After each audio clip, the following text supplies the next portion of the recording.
Arctic wind howled, a relentless force that seemed to pierce the very soul. A lone figure lay dying on the ice, his body barely visible against the endless white expanse. Victor Frankenstein. His breath shallow and laboured, each exhale a struggle against the biting cold. His eyes filled with a terrible knowledge, a reflection of the horrors he had witnessed and the guilt he carried. He had chased a monster to this desolate place, driven by a relentless obsession that knew no bounds. A monster of his own creation, a being born from his own hubris and ambition. I have pursued him to the ends of the earth, through uncharted territories and unforgiving landscapes. My own creation, my own curse. This journal holds the tale of my folly and the consequences that followed. Captain Robert Walton found him, a man on the brink of death, clinging to life by a thread, pulled him aboard the ship. Frankenstein, weak and exhausted, began his tale, a story that would chill the hearts of all who heard it. A tale of ambition and its terrible price, a cautionary story of the dangers of playing God. His story began far from the icy plains, in a place of warmth and promise.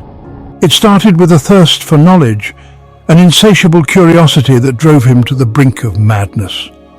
A desire to unravel life's mysteries, to unlock the secrets of creation itself. A journey that would lead to his ruin, a path paved with good intentions, but ending in despair and destruction. Victor was born into privilege, a loving family, a childhood filled with books and wonder, his mind a sponge soaking up knowledge. The world is full of secrets waiting to be discovered. I must know them all.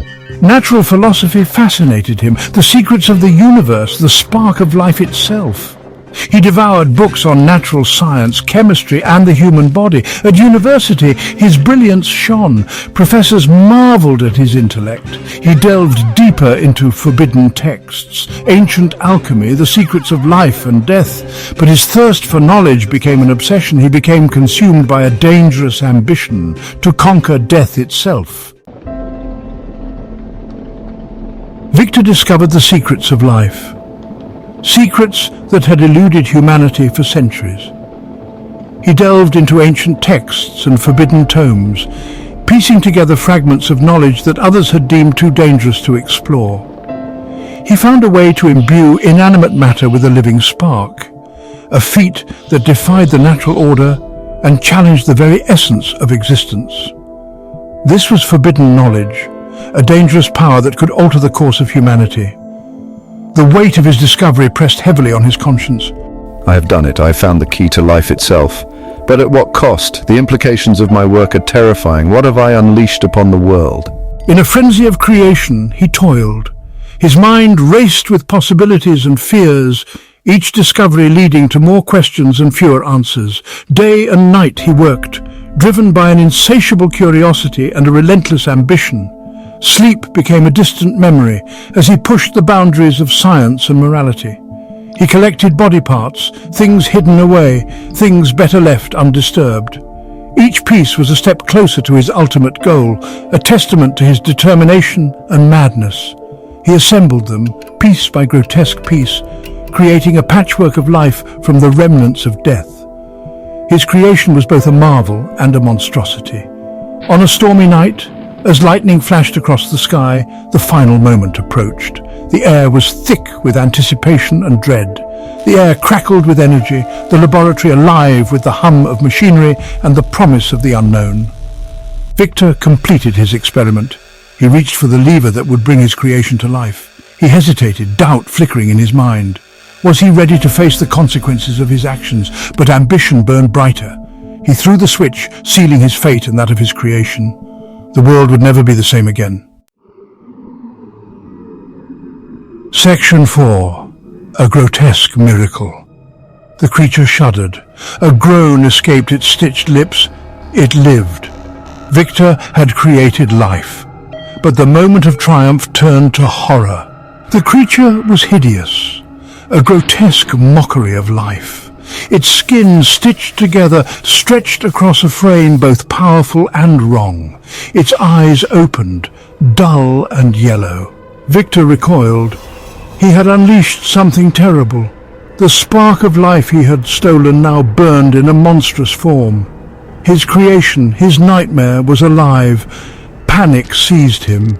He fled his laboratory, abandoning his creation. He ran from the horror he had wrought. He sought solace in sleep, but nightmares followed. Section 5. Revulsion and flight. The creature, abandoned, awoke in the shadows. It stumbled through the world, a terrifying newborn. It felt hunger, thirst, confusion. It saw its reflection, a monster. People screamed and ran. They recoiled in horror. The creature, confused, yearned for acceptance. It craved kindness, but found only fear. It fled into the wilderness, hunted and alone. The creature, born innocent, felt the sting of rejection. Its heart, if it had one, broke. Victor, racked with guilt, hid from his responsibility. He could not face the consequences of his ambition. He hoped the nightmare would fade, but it would not. Section 6. A creature alone. The creature, hiding in the shadows, observed humanity. It watched from the darkness, unseen and unknown, trying to understand the beings that roamed the world. It saw kindness and cruelty, love and hate. The creature witnessed the duality of human nature, the capacity for both great compassion and immense cruelty. It learned about the world and its creator. Through observation, it pieced together the complexities of human society and the intricacies of its own existence. It learned to read. It discovered Victor's journals. The creature spent countless hours deciphering the words, understanding the thoughts and emotions of its creator, the details of its creation, the horror, the disgust. The creature read about the revulsion Victor felt, the regret and fear that followed its birth. The creature felt a new emotion, rage, a burning anger that consumed it, fueled by the knowledge of its own unnatural existence. It raged against its fate. It could not accept the life it had been given, a life filled with rejection and pain, abandoned, hated, alone. The creature's isolation was complete, a solitary existence in a world that feared and despised it. It swore revenge on its creator, a vow made in the depths of its despair, a promise to make Victor pay for the suffering it endured, the one who had given it life, only to abandon it to a world of suffering. The creature's thoughts were consumed by the betrayal, the abandonment by its own maker. Victor, haunted by his creation, could find no peace. His nights were filled with nightmares, his days with a constant dread. He knew the creature lived. The knowledge was a constant weight on his mind, a shadow that never left him. He felt its eyes on him.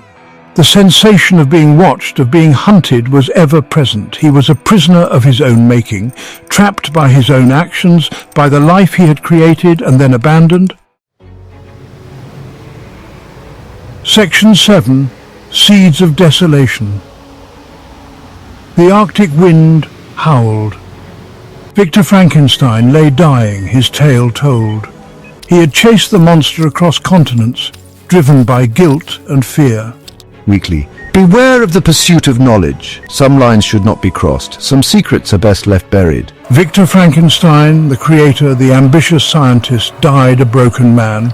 His last breath carried a warning, a whisper lost in the howling wind. But the story wasn't over. The monster lived. Driven by rage and sorrow, the creature would have its revenge. The Arctic silence held its breath, waiting. Abandoned by my creator, I felt utterly alone. The world seemed vast and unwelcoming, a place where I had no place, no purpose. I wandered aimlessly, seeking solace in the shadows, hiding from the prying eyes of those who would judge me. Cast adrift in a world that feared and shunned me, I found refuge in a hovel, observing a family that lived nearby. Their home was a beacon of warmth and light in my otherwise dark existence. I watched them from afar, my heart aching with a longing I could not fully understand. Hidden from their sight, I watched their daily routines, their moments of joy and sorrow. Each day I saw them go about their lives, unaware of my presence. I became a silent witness to their world, a ghost in the shadows. I saw the tenderness they showed each other, the love that bound them together. It was a love that I had never known, a connection that seemed almost magical in its simplicity and strength. I yearned for that same connection, that sense of belonging. The more I watched, the more I desired to be a part of their world, to feel the warmth of their love and the comfort of their presence. I saw in them a reflection of what I desired but could never have. Their happiness was a stark contrast to my own misery, a reminder of the life that had been denied to me. Their laughter was a torment, a constant reminder of my own isolation. Each laugh, each smile was a dagger to my heart, a painful reminder of the joy that was forever out of my reach. For months I watched them, learning their language, their customs, their hopes and dreams. I became a student of their lives, absorbing every detail, every nuance. I learned to speak their words, to understand their gestures, to feel their emotions. I began to see the potential for beauty in the world, the possibility of compassion. Despite my own suffering, I saw that there was goodness in humanity, a spark of hope that could not be extinguished. But hope was a fragile thing. It was a delicate flower in a harsh environment, easily crushed by the weight of reality. My own hope was constantly under threat, teetering on the brink of despair. My grotesque appearance would forever mark me as an outcast. No matter how much I learned, no matter how much I yearned, I could never change the fact that I was different, that I was feared and reviled. I was a creature of darkness, forever exiled from the light of human connection. My place was in the shadows, watching but never participating, longing but never belonging. I clung to the image of the family, a bittersweet reminder of both the beauty and the cruelty of the world. It was a symbol of what I could never have, a constant reminder of my own isolation and longing. The creature, hidden in the shadows, observed the family, yearning for the connection he could never have. His heart was heavy with the weight of his loneliness, a burden that grew with each passing day. His heart ached with the loneliness that consumed him, and he clung to the image of the family as a reminder of what he could never attain. It was a cruel irony to be so close to the warmth and love he desired, yet forever separated by an unbridgeable chasm. Driven by my longing for understanding, I sought solace in literature. Books became my refuge, a sanctuary where I could escape the harsh realities of my existence. Each page I turned was a step away from my loneliness, a step towards a world where I could find meaning and connection. I discovered a satchel of books left behind by my creator. These books were not just objects, they were remnants of a world I longed to understand, a world that seemed so distant yet so tantalizingly close. Among them was John Milton's Paradise Lost. This book, with its worn cover and aged pages, seemed to hold the weight of centuries within it. The epic poem, with its themes of creation, abandonment, and the fall from grace, resonated deeply with my own experience. Each verse echoed the turmoil within me, the sense of being cast out and forsaken. I saw myself reflected in the character of Adam, created but then rejected by his maker. His plight mirrored my own, a being brought into existence only to be abandoned. I felt the sting of Satan's exile, the agony of being cast out and alone. His rebellion, his fall, and his eternal suffering were not just stories, they were my reality. But within the darkness of Milton's words, I also discovered a language for my own despair. The poetry gave voice to the silent screams within me, articulating the pain I could not express. I found a way to articulate the profound loneliness that gnawed at my soul. The words became a bridge between my inner turmoil and the outside world, a means to convey the depth of my suffering. The knowledge I gleaned from the books, however, became a double-edged sword. It was both a blessing and a curse, illuminating the complexities of existence while deepening my sense of isolation. It opened my eyes to the complexities of human emotion, to the power of love and the depths of hate. I began to understand the duality of my own feelings, the love I yearned for, and the hatred that festered within me. It also made me acutely aware of my own isolation, my status as an aberration, a monster. The more I learned, the more I realized how different I was from those around me. Knowledge, once a source of hope, became a cruel mirror reflecting my own tragic reality. It showed me the chasm between what I was and what I could never be, a constant reminder of my cursed existence. The creature, immersed in the pages of Paradise Lost, found a reflection of his own suffering and a language for his despair. The book became a companion in his solitude, a silent witness to his pain. Yet the knowledge he gained only deepened his awareness of his tragic existence. It was a bittersweet revelation, a mix of enlightenment and sorrow, as he grappled with the reality of his own being. Driven by my desperate need for connection, I sought out my creator. Victor Frankenstein. I wandered through desolate landscapes, my heart heavy with the weight of my existence. Each step I took was filled with a mixture of hope and dread, hoping to find answers, yet fearing the confrontation that awaited me. I found him, a shell of the ambitious scientist he once was, haunted by guilt and fear. His eyes, once filled with the spark of discovery, now reflected only the shadows of his past mistakes. "Victor, why have you condemned me to a life of solitude and misery?" I demanded, my voice trembling with a mix of anger and sorrow. The silence between us was deafening, filled with unspoken regrets and accusations. "Why did you create me only to abandon me?" I continued, my voice rising with each word. The pain of abandonment cut deep, a wound that never healed.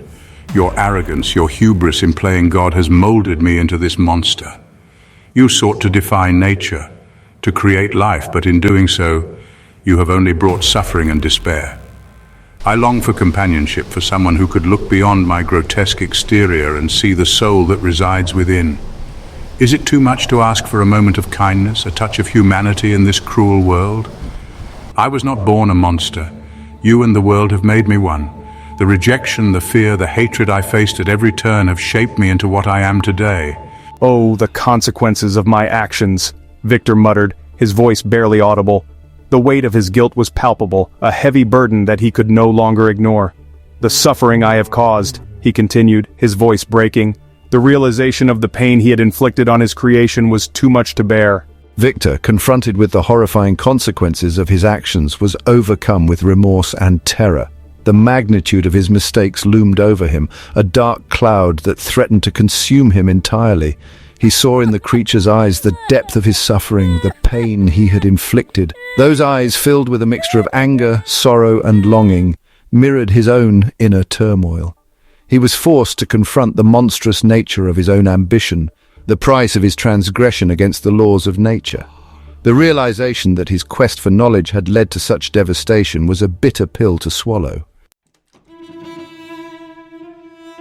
In a moment of wavering empathy, Victor agreed to my demand. He would create a companion for me, a female to ease my loneliness, a being who would understand and accept me. I clung to this promise, a glimmer of hope in the darkness of my existence. I believed that with a companion I could finally escape the torment of my solitude. Victor, driven by a combination of fear and a lingering sense of responsibility, began work on the second creature. He toiled relentlessly, haunted by the image of the first creation and the havoc he had wrought. But as the work neared completion, doubts gnawed at Victor's conscience. What if my creations, driven by their own desires and resentments, turn against humanity? In a fit of terror and self-loathing, Victor destroyed the female creature, shattering the creature's fragile hope for companionship and condemning him to a fate far worse than death-eternal solitude.